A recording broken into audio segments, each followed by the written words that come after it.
um dos livros que eu li quando estava começando a minha caminhada cristã, que me fez muito bem, e depois eu li de novo, pela segunda vez,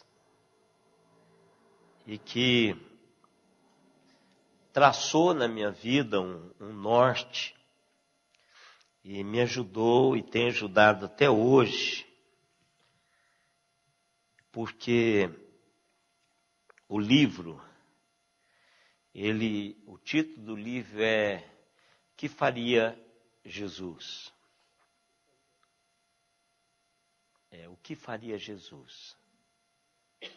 Né? É um livro, ele não é fino, em seus passos que faria Jesus, é isso aí, em seus passos que faria Jesus. E eu carreguei essa expressão, o que faria Jesus? É o que dá ênfase, o título é algo mais. Mas ele é meio chatinho quando você começa, se você for ler, então é igual aquilo assim, olha, vai com calma porque tem algo maravilhoso lá do outro lado. É igual subir uma montanha para você sentir o prazer de se estar lá. Às vezes a gente tem vontade de desistir, o caminho não é favorável. Então esse livro, o início dele é muito chato. E isso é porque eu gosto de ler. Então quem não gosta já vai parar no primeiro. Porque ele não empolga, aliás, não responde a pergunta em seus passos que faria Jesus. Mas é uma introdução que é válida e que para você chegar lá, a hora que você começa a chegar no assunto propriamente dito, aí você lê ele de uma sentada, porque são vidas vivendo essa realidade de Deus. Mas essa pergunta, o que faria Jesus, é uma pergunta que tem que nos acompanhar. Até porque o nosso referencial das realidades de Deus é Jesus Cristo. Então, às vezes, quando eu vou pegar algum assunto do Antigo Testamento, eu pergunto assim, o que Jesus diz sobre isso? O que ele deixou registrado? Qual foi a opinião de Jesus com relação a isso? Então, eu procuro sempre, quando eu consigo alguma coisa que Jesus disse, que João disse que nem tudo foi escrito, se tivesse sido escrito tudo quanto Jesus fez, não caberia.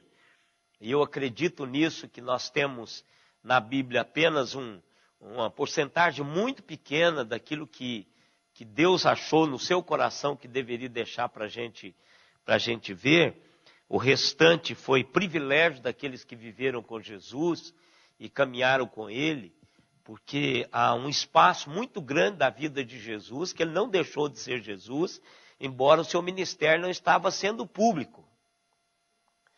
Mas Jesus Cristo, do momento, eu acho que daquele momento em que Ele começa a discussão dele ali no templo, não é? Com os doutores da lei, Jesus foi assim, toda a ida dele a Jerusalém era um momento de festa, de pessoas que estavam em volta dele para aprender. Jesus não viveu 30 anos sem fazer nada, dormindo, ou só trabalhando, querendo investir na sua profissão. Há 30 anos de Jesus foi vivido como Jesus no planeta, cumprindo o seu papel. Então, esses 30 anos não foram escritos, né? Então, a palavra de João não é só o fato daqueles 3 anos que João, aliás, que os discípulos acompanharam Jesus. Aquela palavra de João que dizia assim, Jesus fez muitas, mas muitas coisas que não foram registradas. E é uma pena, porque alguns assuntos do dia a dia que Jesus teve como adolescente, como jovem, né?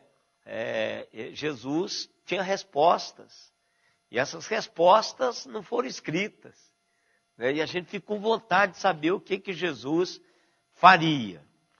Então, se nós hoje recebermos uma pergunta se alguém nos perguntasse assim, o que significa, qual é o significado de não matarás? O que você diria?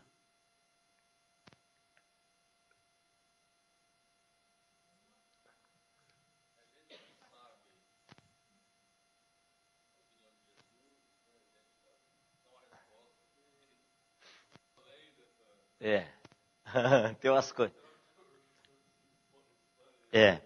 Mas nós responderíamos assim, eu pelo menos penso, que não devemos assassinar ninguém. Que é assim que Deus quer, que ninguém mate o outro. Eu acho que é uma resposta simples, mas está correta, né? Contudo, à luz da visão de Jesus, ela está incompleta. Não é? Olha que coisa interessante. A gente responde dentro do que nós entendemos dos paradigmas do reino, lá os 10 mandamentos, que está correto. Olha, Deus não quer que nós matemos qualquer pessoa. A vida, ela é um dom de Deus e cada pessoa, não importa quem seja, cada pessoa foi criado segundo a imagem e semelhança de Deus. Então, Deus estabeleceu isto para que pudéssemos caminhar em harmonia. Mas lá no Sermão do Monte, Jesus faz questão de trabalhar algumas realidades deste paradigma, até porque, para dizer que é algo que foi estabelecido como um princípio atemporal, não é só para Israel, mas é para todos os caminhantes de fé que caminham e que irão caminhar durante todo o tempo, enquanto Cristo estiver ainda por vir. Então, e no capítulo 5 de Mateus, no verso 21 até o verso 26, ele vai falar alguma coisa, e é tão gostoso podermos ver como é que Jesus trabalha, a maestria de Jesus, como ele trabalha essas questões tão difíceis, mas trabalha como Deus e como nosso mestre, e ensina-nos. Verso 21, Mateus 5. Mateus 5, verso 21. O que ele diz assim, aqui? Ouvistes que foi dito aos antigos, não matarás, e quem matar estará sujeito ao julgamento. O que Jesus quer dizer com isso aqui? Primeira coisa, ele não diz, está escrito. Isso a gente precisa de parar para pensar. Porque Jesus, quando ele quis, todas as vezes que ele quis estabelecer no seu contexto de vida, contemporaneizar a palavra de Deus, ele dizia, está escrito. Ou seja, o que está escrito, escrito está. Então, para o diabo ele fez isso, ele não argumenta, ele não fala nada. Então, para alguns mandamentos, ele não diz está escrito. Ele diz assim, ouvistes o que foi dito aos antigos. Ou ele diz, ouvistes o que foi dito outrora. Então significa que os 10 mandamentos, conhecidos como nós conhecemos, foram entendidos de uma determinada maneira. Agora o que Jesus quer fazer ele vai dar uma leitura diferente. Não que ele vai anular aquilo. Nós vamos depois trabalhar isso lá na frente, mas ele quer dizer que a maneira como foi ensinada, ele quer dar uma aprofundada nisso. Que a questão não é se vamos matar alguém, derramar o seu sangue, retirar a sua vida, mas nós vamos caminhar numa outra direção, que somos incluídos nesse mandamento. Jesus quer dar algo mais. Se nós matamos alguém, então nós somos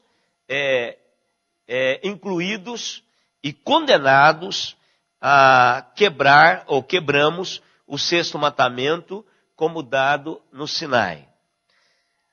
Mas existem algumas outras realidades que Jesus vai colocar agora e que nós podemos fazer a seguinte, estabelecer o seguinte caminho para o estudo. Primeiro, lá no Antigo Testamento, esse mandamento foi dado vendo a questão da ação. Então lá, não matarás, a ação de matar, de assassinar. Agora Jesus vai dar-nos o que está por trás, a razão que nos leva a matar, a motivação, a atitude que eu tomo que pode preceder a um assassinato. E às vezes Deus está dizendo que isto, diante da lei, nós estamos sendo condenados, não porque vamos matar, assassinar a pessoa, tirar a vida, derramar o sangue, mas para Jesus e para o princípio do reino, é a mesma coisa. Então ele vai dar como ele fez e outros, nós vamos buscar isso nos outros mandamentos, porque ele faz questão de estabelecer isso. Aí no verso 22, o que ele faz no verso 22? Ele diz o seguinte: eu, porém, vos digo que todo aquele que está entre parentes sem motivo, se irar contra o seu irmão, estará sujeito a julgamento. E quem proferir um insulto ao seu irmão, estará sujeito a julgamento do tribunal. E quem lhe chamar tolo, estará sujeito ao inferno de fogo. Olha aqui, ele começa a trabalhar algumas coisas que a gente precisa de pensar. Jesus está dizendo aqui que nós não devemos nos irar contra os nossos irmãos. Então, como que é que eu posso pensar nisso aqui, irmãos? Primeira coisa, que o judeu entendeu que Jesus estava falando de judeu para judeu. E o judeu, na época de Jesus, entendeu isso. Qualquer judeu que se irá contra qualquer judeu está sendo incluído no que Jesus está dizendo. E se nós pensarmos de uma maneira de crente, de cristão, será que Jesus ampliou isto aqui para todo mundo? Ou quando Jesus diz que se nós, qualquer um de nós, que irarmos contra o nosso irmão, que irmão Jesus está falando? Pode ser não. É.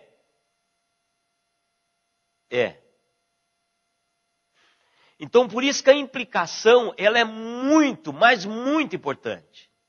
O judeu entendia que era irmão. Por que o judeu entendia que o judeu é irmão um do outro? Não. Eles não, porque inclusive Jesus é que fez essa diferença. Jesus é que fez essa diferença. Porque quando o judeu cria, aliás, ele é educado e ele cria essa realidade no coração de que ele é descendente de Abraão. E como descendente de Abraão, eles são irmãos.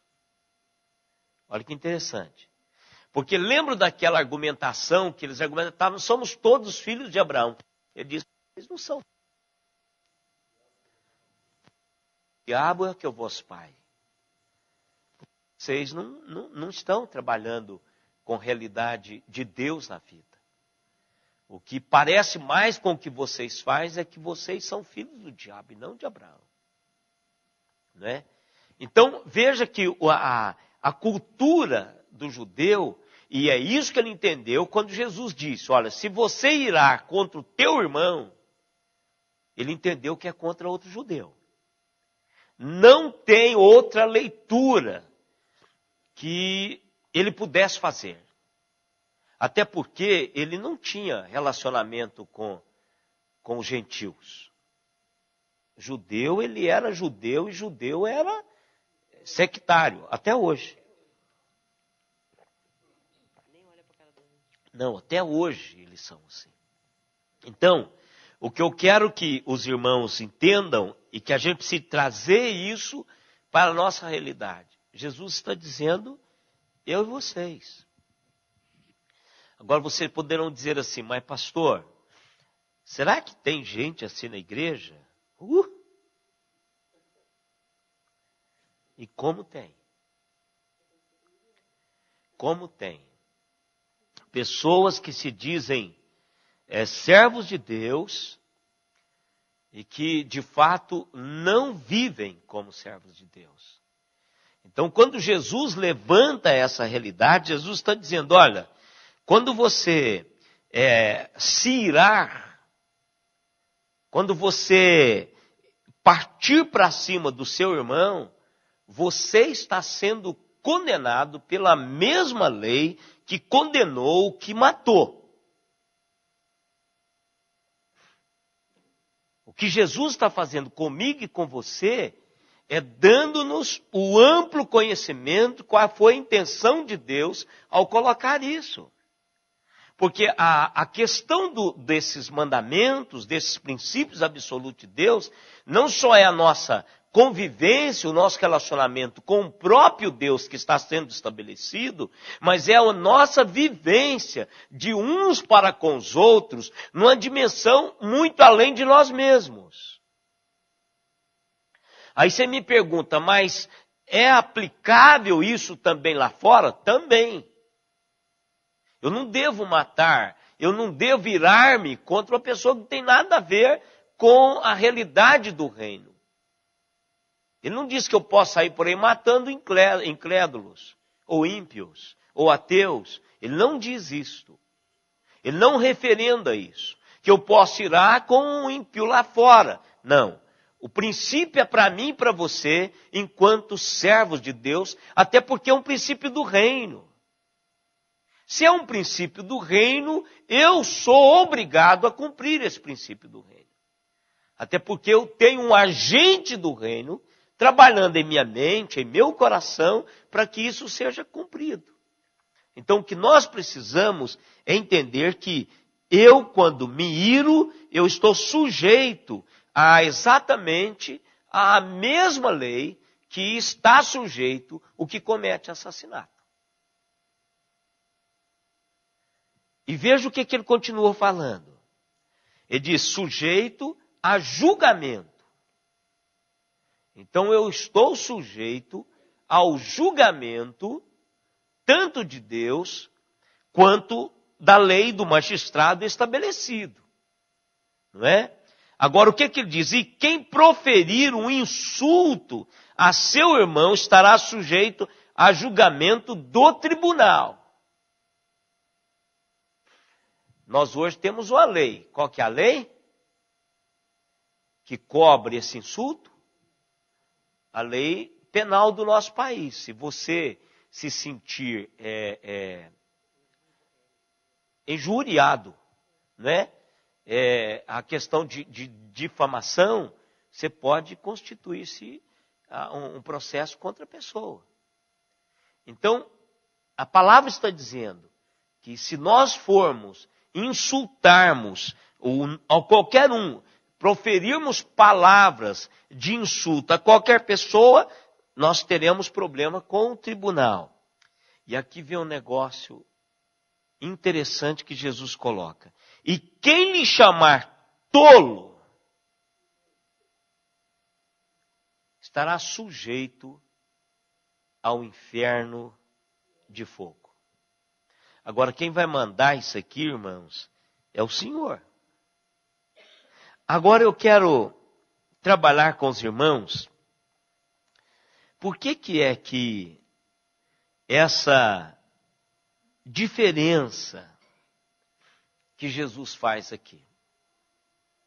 O que Jesus, por que Jesus trabalhou essa realidade para que nós pudéssemos entender essas três palavras?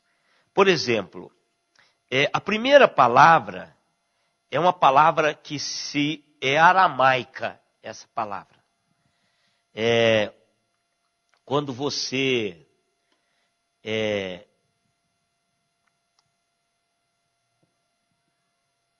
como se diz?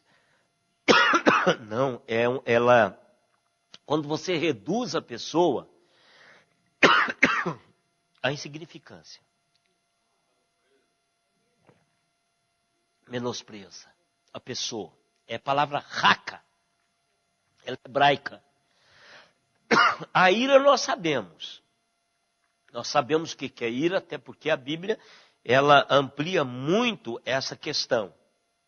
Mas quando nós menosprezamos, consideramos a outra pessoa uma nulidade, inútil. Inclusive essa palavra inútil, ela cai aqui. Se você chama alguém de inútil, é o que Jesus está dizendo. Você está anulando aquilo que a pessoa é. Você está dando aquilo que a pessoa não pode ouvir. Ela foi criada segundo a imagem de Deus. Imagem e semelhança de Deus. E quando você o chama, quando diz lá de tolo, você está chamando de estúpido, de idiota. Então a gente vê muitas vezes uma criança chamando a outra de idiota. Cabeça oca, cabeça vazia, ou de nulidade, de um ser imbecil, pessoa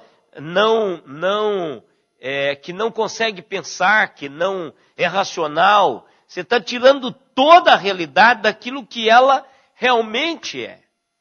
Então Jesus está dizendo que quando isso acontece, então você está quebrando o sexto mandamento.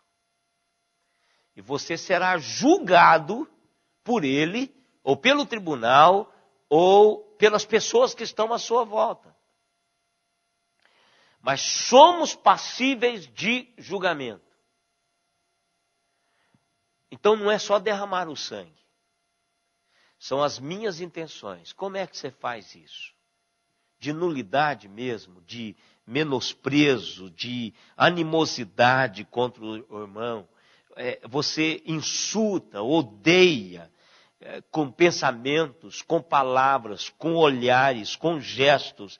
Reduz o seu irmão ou sua irmã a um estado de inutilidade. Porque se nós fazemos isso com os nossos irmãos, então nós estamos quebrando o sexto mandamento.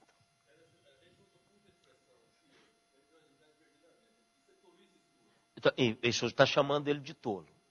Indireta, usa.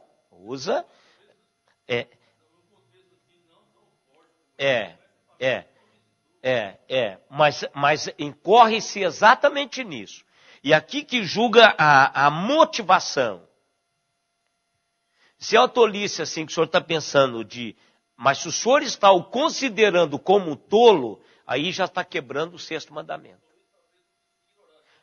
Você não conhece isso aqui. Ou não é do seu conhecimento isso aqui. Então, aí sim. Mas se nós estamos, se a intenção nossa é de nulidade, ou você não serve para nada, você é um tolo, aí inclui-se aquilo que Jesus está dizendo. Nós estamos exatamente reduzindo o nosso irmão, a nossa irmã, no estado de inutilidade. o que eu gosto, irmãos, desse pronunciamento de Jesus, é que ele me leva a pensar em realidades muito além. Porque eu comecei esse estudo dizendo assim, eu acredito que aqui não tem nenhum assassino. E nem um assassino em potencial, porque nenhum de nós, imagino eu, temos na cabeça alguma coisa para matar alguém. Não é? Eu imagino. Agora, eu não posso dizer a mesma coisa da leitura de Jesus sobre isso.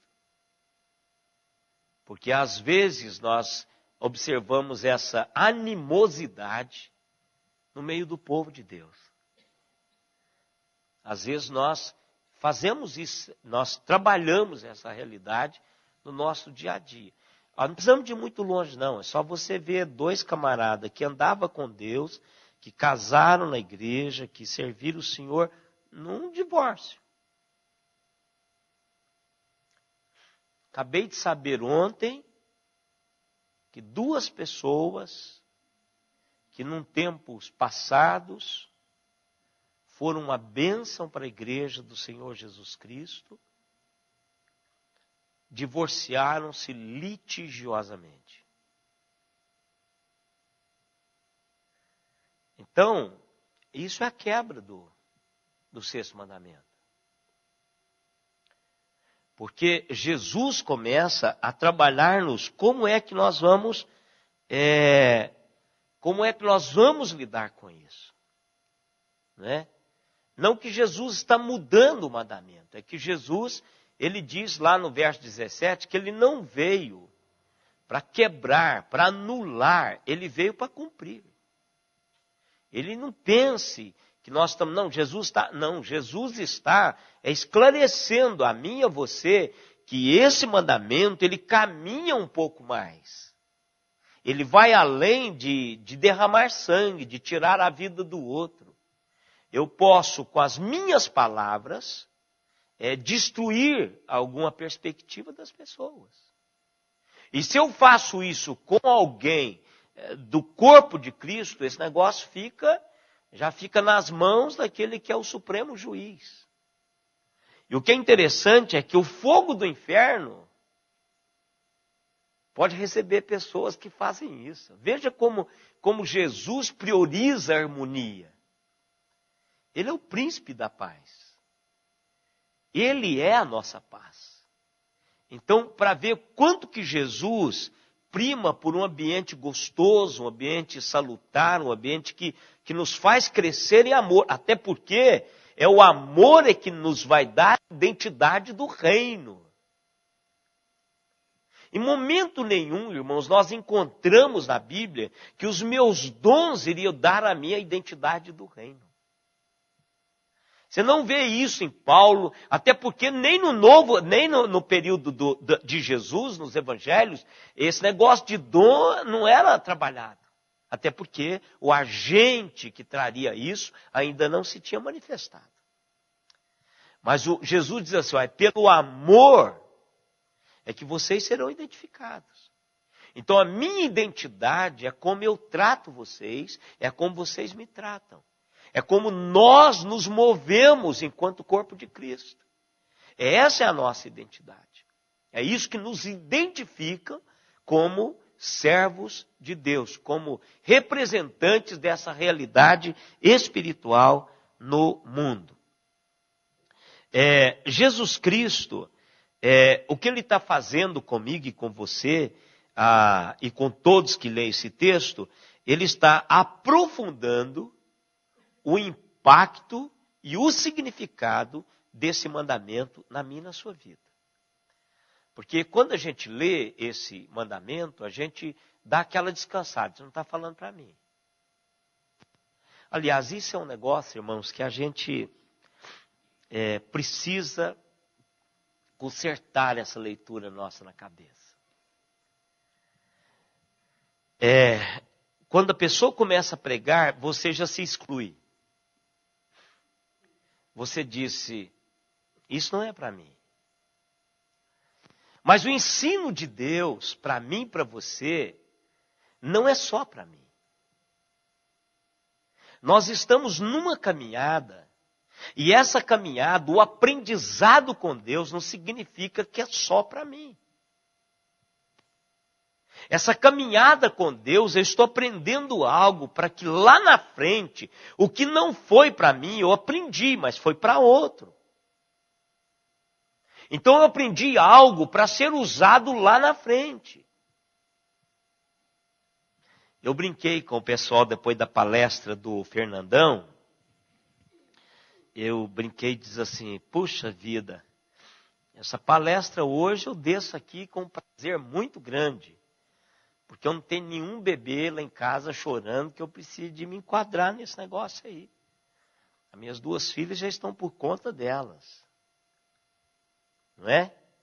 Mas na verdade o ensinamento foi para mim. Não só para mim como pastor, para orientar outra pessoa, mas foi para todos que ali estavam. Mesmo aqueles que já tinham filhos casados. Porque você vai ter netos. Você vai precisar chamar o seu filho e dizer, olha, está errado, o papai fez isso com vocês, mas faltou isso aqui, você precisa fazer isso com ele. Além do que eu fiz, você precisa fazer isso, porque isso eu não consegui fazer com você. Porque eu só aprendi agora. Quantas vezes eu ouvi o senhor falar com o Melo, por que é que o senhor não leu aquele livro? O senhor estava com uns 30 anos. É o dos 25 princípios? Mas é mesmo, mas é muita coisa. Oh, precioso. Precioso ensino. Então veja, mas não é só o senhor. Quantas vezes nós dissemos assim, gente, por que eu não tenho 20 anos a menos? Deus nos fala alguma coisa e você diz, puxa, por que eu não estou na faixa dos 30? Porque aí eu iria fazer, mas Deus sabe qual é o tempo do ensinamento. Às vezes Deus não quer que não quis que esse ensinamento chegasse, e às vezes até chegou, e nós não demos tanta importância quando ele chegou nas nossas vidas. Talvez a nossa percepção daquilo foi aguçado agora, não é? Mas Deus tem algo para fazer com aquilo. Então, às vezes, a gente fala assim, falar sobre os 10 mandamentos, aí não tem nada a ver comigo. Aí quando você começa a cavucar, só tem a ver comigo. Só tem a ver comigo. Então, às vezes, a minha ira, às vezes, a minha maneira de tratar as pessoas, são realidades que refletem que eu estou quebrando esse princípio de Deus para a minha própria vida. O 6º mandamento, não matarás, foi sempre a intenção de guiar o povo de Deus em como esse povo iria relacionar-se uns com os outros. Como é que eles iriam mover-se na vida a cada momento, a cada instante. Não é? E não é só a questão de ferirmos alguém mortalmente, letalmente, fatalmente. Jesus aponta que nós somos chamados para viver este princípio de uma maneira radical. De traduzirmos no nosso dia a dia aquilo que Deus tem para mim e para você. De uma maneira em que as nossas relações interpessoais reflitam as realidades de Deus, do respeito, de entender que a outra pessoa, ela tem um valor para Deus. Então não posso menosprezar, desprezar a pessoa ao ponto de matá-la. Eu tenho que olhar para qualquer pessoa, se ela está usando perfume francês ou se ela está com o CC ardido. Isso aí, o perfume que ela usa, se é o natural, né, que é o CC ardido, ou se é o de Paris.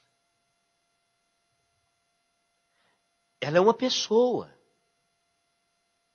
Não é pelo que ela veste, não é pelo perfume que ela usa, se ela está cheirando ou fedendo. Não, é pelo que ela é, pessoa. Então, esse princípio é um princípio que eu preciso caminhar com ele todo o tempo. Todo o tempo. Deixa eu só terminar aqui. Assassinar é proibido. Mas com a mesma urgência é não irar. Não dizermos palavras duras contra as pessoas, nossos irmãos. Porque Deus requer exatamente isso de mim e de você. E tem implicações, irmãos. Como todos os outros princípios. Tem implicações. Teve lá atrás e tem hoje. Tem hoje. Quando eu leio cartas de João às igrejas, e sempre é bom a gente ler aquilo, é porque a gente olha que Deus diz assim, olha, vai ter consequências. Nós ouvimos isso na exposição de Nicodemos. Quer dizer, não ficará sem consequências se permanecerem no estado em que estão. Então, os princípios de Deus são princípios para serem obedecidos, e quando obedecidos, trarão sobre as nossas vidas bênçãos. E quando desobedecidos, automaticamente vêm sobre nós as consequências. Quando nós olhamos e falamos, não, mas Deus fulminou 2 dos sacerdotes só porque eles levaram fogo estranho. Mas ele sabia o que não poderia levar. Ele sabia o que não poderia levar. E Deus diz, a quem ele muito deu, muito será. Então eles sabiam muito mais do que isso. Talvez uma pessoa simples lá, que pudesse trazer algum fogo, eles não entravam lá. Mas se por um acidente isso acontecesse, eu até creio que Deus, iria perdoar a ignorância daquela pessoa. Mas não do sacerdote. Então, à medida que Jesus vai ampliando a revelação dele, das Escrituras, à nossa mente, à medida que nós vamos concebendo isso, mais Deus vai cobrar de mim e de você. Né? Diga, Ana.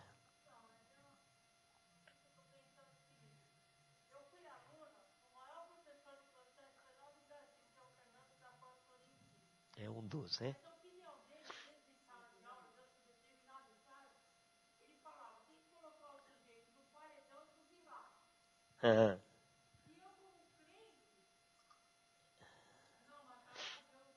Então, se é um julgamento, então, mas porque talvez ele seja favorável à pena de morte. Agora, a pena de morte é aquilo que nós vimos lá. Nós vimos como que é. Por exemplo, se o camarada matou e se for julgado pelo tribunal, há pessoas investidas na autoridade, então que ele morra.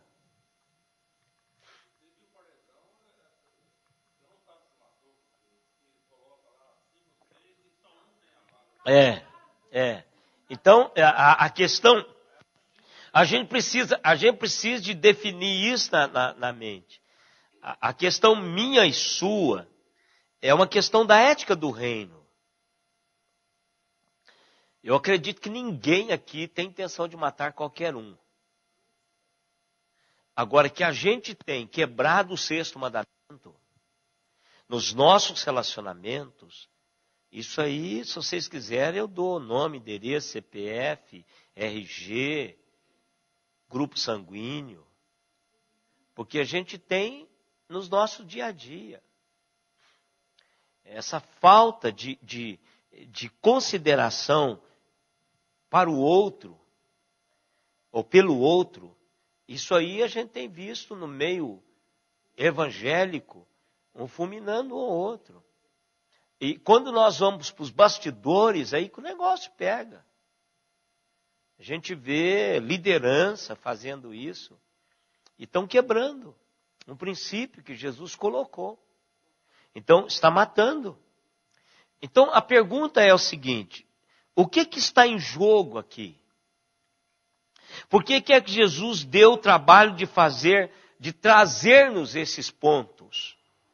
Por que é que Jesus quis nos ensinar, e quis ensinar ali já a introdução, o introito da mensagem do Sermão do Monte de Jesus foi isso aí. Começa aqui. Então, qual a intenção de Jesus? O que Jesus estava fazendo era orientando sobre como devemos viver como cidadãos do reino de Deus. Aí você pensa, mas o reino não está para vir? Não, Jesus disse que o reino chegou com ele. O reino chegou com ele. Então eu não preciso esperar chegar o reino pleno para eu viver as realidades do reino. Jesus está chamando a mim e a você para um compromisso maior. Por exemplo, quando você vê a gente estendendo para além das muralhas de Jerusalém. Por exemplo, muitos crentes, eles têm a estribeira no trânsito.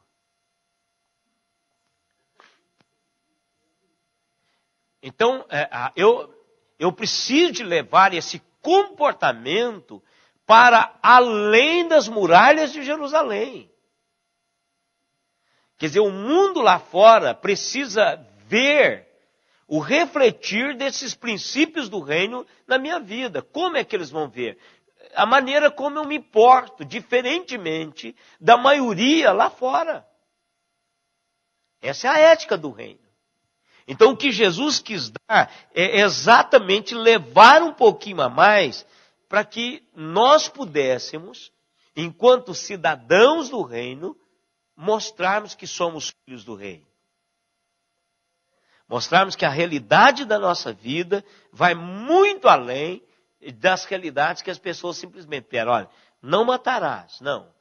Tem outras implicações nesse mandamento que eu preciso de fazer com que as pessoas entendam e vivam desta maneira. Então eu preciso de controlar a minha raiva, o meu ódio, a calúnia, a fofoca degradante, aquilo que de fato diminui as pessoas que tão bem representam a imagem de Deus. O que Jesus faz aqui depois disso? Ele começa a trabalhar uma realidade, irmãos, para exemplificar o que ele quer ensinar. Olha o verso 23. O que esse verso 23 nos diz? Se, pois, ao trazeres ao altar a tua oferta, ali te lembrares de que o teu irmão tem alguma coisa contra ti, deixa perante o altar a tua oferta, vai primeiro reconciliar-te com o teu irmão e então, voltando, faze a tua oferta. Isso aqui eu já vi uma pessoa pregar um sermão aqui, mas não foi na minha igreja não, ainda bem que foi na igreja de outro. Porque na época que eu ouvi, irmãos, eu não era muito polido não, hoje eu sou, pela idade. Algumas coisas você tem vontade de dizer na bucha, na hora, para pegar todo mundo que ouviu. Algumas coisas precisam ser ditas assim. Mas eu ouvi a pessoa pregando aqui, falando sobre a Santa Ceia. Então, não toma Santa Ceia. Irmãos, não tem nada mais errado que essa interpretação. A Santa Ceia não é um oferecimento meu a Deus. A Santa Ceia é um oferecimento de Deus a mim. É um meio de graça. Vem do Senhor para mim. Não é oferta. Então, a interpretação está errada. Não vou tomar Santa Ceia porque fulano tal. Está errado. Está errado. Não é sobre Santa Ceia. É sobre o nosso ato cultico. São os hinos, as orações, a celebração, o culto, o ato cultico que eu presto ao Senhor. Mas aqui tem uma coisa muito particular que Jesus está trabalhando. não é que alguém me feriu. Você me fere, então eu tenho que ir lá para reconciliar. Não. É alguém que eu feri. É alguém que eu machuquei. É alguém que eu menosprezei. É alguém que está com raiva de mim, porque fui eu o culpado de gerar toda a coisa. É isso que Jesus está falando. Porque não tem como gerar reconciliamento ou reconciliação se a pessoa que está errada não dar a mão à palmatória e dizer que estava errado. Olha, eu estou errado, eu fui prestar o culto e o Espírito de Deus me incomodou, então eu vim cá, você me perdoe em nome de Jesus, porque senão eu não vou conseguir me cultuar a Deus. É isso que Jesus está dizendo. Se você está servindo Senhor, trazendo o dízimo, ou qualquer parte cultica de celebração sua a Deus, você precisa de acertar isso. Veja como Jesus o sexto mandamento. Isso afeta o meu ato de culto. E Deus não vai aceitar o meu culto. Eu preciso entender que Deus vai muito, mas muito mais profundo do que a minha maquiagem religiosa. De levantar as mãos, de chorar, de mudar de voz, de espernear, de bater palma, qualquer coisa. Deus vê a mim no mais profundo da minha alma. Então, se eu fiz alguma coisa com alguém e me lembrei que esse alguém não está falando comigo, por minha culpa, eu tenho que ir lá. Aí a pessoa acha que é porque o outro é que fez com você. Não, é você que fez com ele. Então é você que tem que largar o que está fazendo, a adoração, parar de cantar e sai do culto, não tem problema nenhum. Vai lá, resolve, dá um telefonema, manda um e-mail, marcando encontro, tete a tete. Porque se a bagunça foi feita tete a tete, que ela seja corrigida tete a tete. Não tem nada desse negócio de fazer coisa por e-mail. Faz tete a tete. Né? Igual aquilo assim, ó querido, não dá mais. Não dá mais nada, seu cachorro, vem cá. Aqui você tem que me dizer isso aqui, na minha cara. Né? Vem terminar comigo. Não tem problema você terminar. Agora olha no olho. Diz, eu não te quero mais. Vem cá. Né? Agora, se foi num namoro virtual, então não tem problema. Se você nunca viu, se só namorou né? Tanto você quanto ela são virtuais, aí não tem problema. Pelo Face, qualquer coisa que você quiser. Né? Mas precisa ser feito. Jesus diz que precisa ser feito porque isso afeta o seu culto a Deus. Verso 23 ao 26. Outra urgência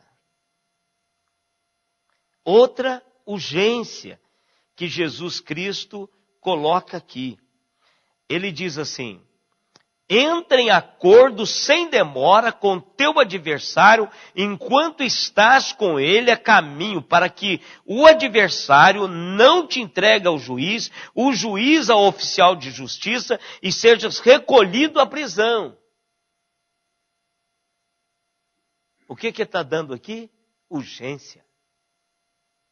A reconciliação, ela tem que ser feita antes de explodir, antes que outras pessoas ficam sabendo, antes que outras pessoas tomam posicionamento contra nós. Precisa ser urgente. Jesus está dizendo que é necessário para a minha realidade espiritual e que eu preciso fazer isso para ontem. Às vezes, irmãos, nós cometemos um erro de que o tempo vai resolver esse negócio. Jesus está dizendo que o tempo não resolve isso. Encrenca, irmão, se resolve na hora. O que é que você tem contra mim, meu irmão? Se é alguma coisa que eu te fiz, põe para fora, diga logo, para a gente resolver esse negócio, que há um caminho longo para caminharmos. Então a gente precisa fazer isso. Eu já disse isso aqui, que muitas vezes nós perdemos por não darmos o primeiro passo. Alguém estava conversando comigo hoje e falou assim, o problema é o orgulho, pastor. Que orgulho? Se eu estou errado, irmãos, o orgulho já foi. Alguém uma vez chegou para mim e disse assim, eu não gostei da palavra disso lá, porque o senhor expôs fulano. Eu? Foi ela que se expôs, meu irmão. Todo mundo já sabe. Eu só estou no encaminhamento correto. Eu não expus ninguém, ela que se expôs. Quando ela fez o que ela fez, ela não pensou em exposição. Porque ela já se expôs. E se nós não acertarmos isso aqui agora, vai ficar pior. Vai ficar pior. Porque aí vai para o ventilador. E quando vai para o ventilador, ninguém segura. Ninguém segura. Se vai para o tribunal, ninguém segura. É isso que Jesus está dizendo. Corra atrás enquanto que não chegue lá, porque as consequências, você vai ser tolhido da liberdade de fazer alguma coisa. É isso que Jesus está dizendo. Corra atrás antes que seja tarde. Verso 26. Em verdade te digo que não sairás dali enquanto não pagares o último centavo. Veja que na época de Jesus Cristo, também tinha os caloteiros judeus. Jesus contou a parábola de um caloteiro, que foi perdoado e que não conseguiu perdoar o outro. Pessoas que deviam. E fazia de conta que não devia. Esse é o pior pagador, irmãos. É o cara que deve e faz de conta que não deve. O credor, falta matar um cara desse, não é? O cara pegou o dinheiro limpinho, comeu o dinheiro e faz de conta que não te deve nada. Nós precisamos, irmãos, viver a ética do reino. É isso que Jesus está dizendo. Agora é fácil? Não é. É difícil. Mas é possível. Não é coisa para esse terreno. Isso aqui Deus deu para cada um de nós que vivemos com a força sobrenatural. O Espírito Santo está em nós. É isso que a Bíblia diz. Então eu e vocês somos chamados para vivermos a ética do reino. Nós temos irmãos hoje na Suíça, em Londres e na Romênia. Galate. Dê um abraço aí para os nossos irmãos que estão nesses 3 países. Olha que bênção a internet. Jamais poderia estar conosco aqui, né? Mas estão em tempo real lá. O que está acontecendo aqui está acontecendo lá. 5 naquele buraco negro. 5 em Ribeirão Preto. 4 em Araraquara. 3 em São Carlos. 2 em Campina Grande. Olha os irmãos paraibanos aí. 2 em São Paulo. 1 em Zug. Outro em Londres. E outro em Galate. 24 conexões. Que Deus abençoe a vida de cada um de vocês. Vamos orar, irmãos. Vamos agradecer a Deus por tudo quanto o Senhor tem nos dado, a bênção de aprender e pedir a Ele a graça de vivermos isso, né?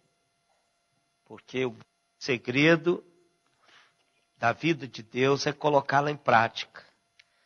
Quando nós assim o fazemos, nós dele desfrutaremos tudo quanto reservado está para esses princípios. Deus querido, claro, Pai, que a gente sai daqui hoje com um conceito mais amplo do sexto mandamento. Deus, que nós saímos daqui nessa noite com a impressão de que isso tem a ver comigo. Diferentemente do que saímos na quarta-feira passada. Porque nós não matamos, não temos intenções de matar, não participamos, ó Deus, de aborto, não participamos, ó Deus, da eutanásia, não participamos de guerra, não participamos de nada, Senhor, que nos tornem assassinos. Mas hoje, cada um de nós estamos saindo daqui com a impressão de que isso tem a ver comigo. Por isso, Pai, o que nós queremos em nome de Jesus é que o Senhor nos ajude, através do Teu Espírito Santo, a vivermos de maneira digna do Senhor e do Teu reino. Para que as pessoas que caminham conosco a caminhada cristã sejam abençoadas com a nossa presença, com as nossas palavras, com as nossas ações. E que esta presença nossa na vida de cada um seja uma presença estimuladora, encorajadora, motivadora de uma caminhada mais longa e permanente com o Senhor. Obrigado, Deus, porque essa compreensão, ela só pode vir do Senhor. E assim como a compreensão chegou, nós queremos que seja traduzida em ação. Que a partir de agora, Senhor, possamos nos policiarmos e não cometermos, ó Deus, aquilo que Jesus Cristo, o Teu Filho, tão sabiamente introduziu na compreensão ampla desse mandamento. Por isso, ó Pai, em nome de Jesus, nós queremos pedir a bênção para o restante da semana. Que o Senhor nos acompanhe, o Senhor esteja visitando a cada um desses queridos. Nós já colocamos seus nomes. Irmão Luiz, o Senhor esteja cuidando dele na hemodiálise, providenciando, Deus, um doador compatível com as suas características individuais como pessoa.